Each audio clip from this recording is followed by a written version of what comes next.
Mount Everest পৃথিবীর সর্বোচ্চ শৃঙ্গ হওয়ার কারণে শুধু পর্বতারোহীদের জন্য নয়, পর্যটকদের কাছেও বিশাল আকর্ষণীয়।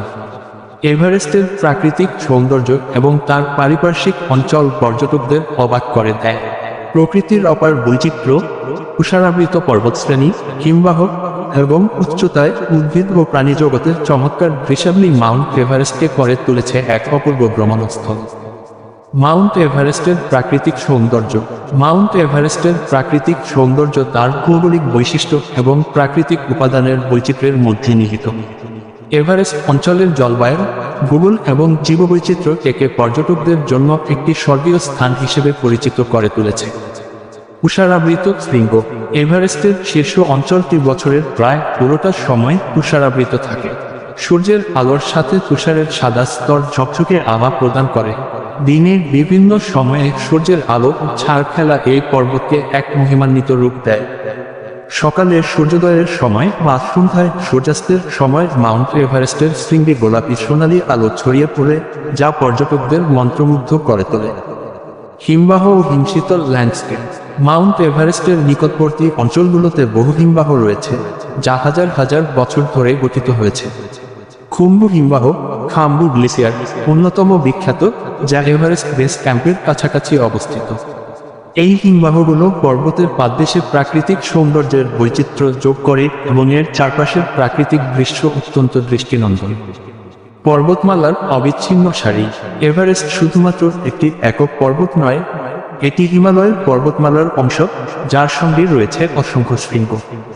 এভারেস্টের আশেপাশে লচ্ছে, নুপৎসে, মাকালু প্রভৃতি পর্বতশৃঙ্গ বিদ্যমান, যেগুলো একে পরিবেষ্টিত করে রেখেছে। এই পর্বতমালার অবিচ্ছিন্ন শৃঙ্গরাজি এক মহাজাগতিক দৃশ্যপট তৈরি করে, যা ভ্রমণকারীদের হৃদয়ে গভীর প্রভাব ফেলে। গভীর উপত্যকা ও নদী।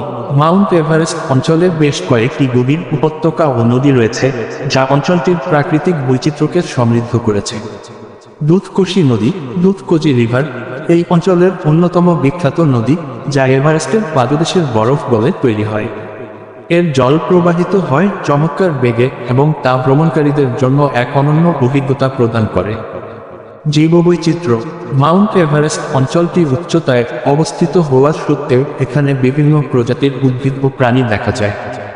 নিচের অঞ্চলগুলোতে শঙ্কু জাতীয় গাছপালা এবং বিভিন্ন ধরনের ফুল ফোটে, যেমন এডেলওয়েস এবং রোডোডেনড্রন ফুলের গাছ পর্যটকদের মুগ্ধ করে।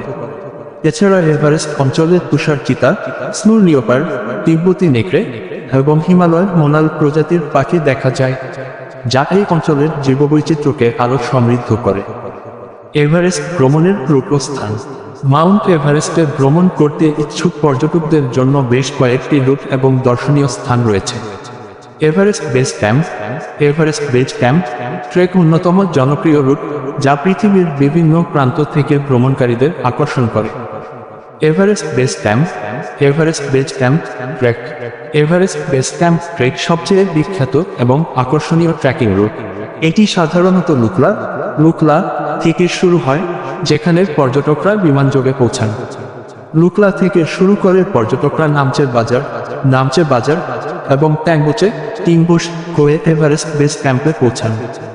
এই ট্রেকটি প্রায় 12 থেকে 15 দিন সময় নেয় এবং পর্যটকদের জন্য এক অপূর্ব অভিজ্ঞতা প্রদান করে।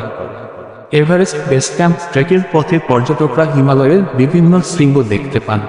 এছাড়াও তারা স্থানীয় শেরপা সংস্কৃতি এবং ঐতিহ্যের সঙ্গে পরিচিত হওয়ার সুযোগ পান। এই ট্রেকটি শারীরিকভাবে কঠিন হলেও এর প্রাকৃতিক সৌন্দর্য এবং ভ্রমণের অভিজ্ঞতা তা ভ্রমণকারীদের কাছে অত্যন্ত মূল্যবান করে তোলে।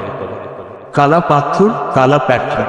এভারেস্ট বেস ক্যাম্প থেকে কালা পাথর একটি অন্যতম গুরুত্বপূর্ণ পর্যটন স্থান। এটি প্রায় 5643 মিটার উচ্চতায় অবস্থিত এবং এখান থেকে মাউন্ট এভারেস্টের শীর্ষ দেখতে পাওয়া যায়। কালা পাথর থেকে সূর্যোদয় ও সূর্যাস্তের দৃশ্য পর্যটকদের মনোমুগ্ধ করে।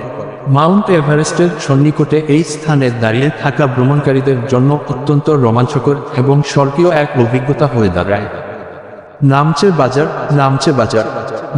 বাজার একটি ছোট্ট শহর, যা এভারেস্ট বেস ক্যাম্প ট্রেকের পথে অবস্থিত। এটি শেরপাদের অন্যতম প্রধান বাণিজ্যিক কেন্দ্র এবং হিমালয় অঞ্চলের সংস্কৃতি ও ঐতিহ্য সম্পর্কে জানতে চাইলে এই স্থানে যাত্রা করতে হয়। নামচে বাজারে বিভিন্ন ধরনের হোটেল, রেস্টুরেন্ট এবং পর্যটকদের জন্য সরঞ্জামাদি পাওয়া যায়। ট্যাংবোচের মঠ, কিংবুশ মোনাস্টারি। ট্যাংবোচের মঠ এভারেস্ট ট্রেকিং রুটের একটি ঐতিহ্যবাহী স্থান। এটি ৩,৮৬৭ মিটার উচ্চতায় অবস্থিত এবং এখান থেকে মাউন্ট এভারেস্ট সহ আশেপাশের পর্বতশ্রেণীর অপূর্ব দৃশ্য দেখা যায়। এই মঠটি বৌদ্ধ ধর্মের সাথে গভীরভাবে সম্পর্কিত এবং পর্যটকরা এখানে বৌদ্ধ প্রার্থনার অনুষ্ঠানেও অংশ নিতে পারেন। ট্যাংবোচের মঠের চারপাশের প্রাকৃতিক পরিবেশ, শান্তিপূর্ণ পরিবেশ এবং ঐতিহ্যবাহী স্থাপত্য ভ্রমণকারীদের জন্য অত্যন্ত আকর্ষণীয়।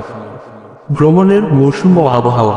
মাউন্ট এভারেস্টে ভ্রমণের জন্য দুটি প্রধান মৌসুম রয়েছে: প্রাক বর্ষা মৌসুম মার্চ থেকে মে এবং পোস্ট বর্ষা মৌসুম সেপ্টেম্বর থেকে নভেম্বর।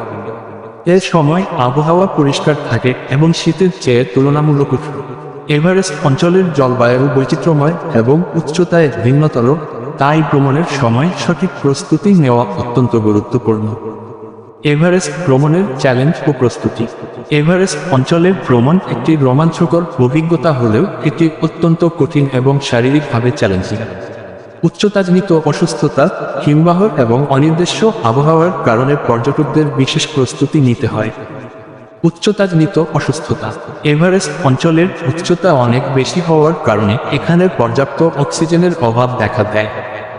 অনেক পর্যটক উচ্চতাজনিত অসুস্থতায় ভোগেন, যার ফলে শারীরিক দুর্বলতা, মাথা ঘোরা এবং কখনো কখনো জীবনহানির শঙ্কাও থাকে। তাই উচ্চতায় ধীরে ধীরে অভিযোজন অত্যন্ত গুরুত্বপূর্ণ। শারীরিক প্রস্তুতি। এভারেস্ট ভ্রমণের জন্য পর্যটকদের শারীরিকভাবে সুস্থ ও শক্তিশালী হতে হবে। বিশেষ করে এভারেস্ট বেস ক্যাম্প ট্রেকের সময় শারীরিক শক্তি ও সহনশীলতা অত্যন্ত প্রয়োজন। পর্যটকদের সাধারণত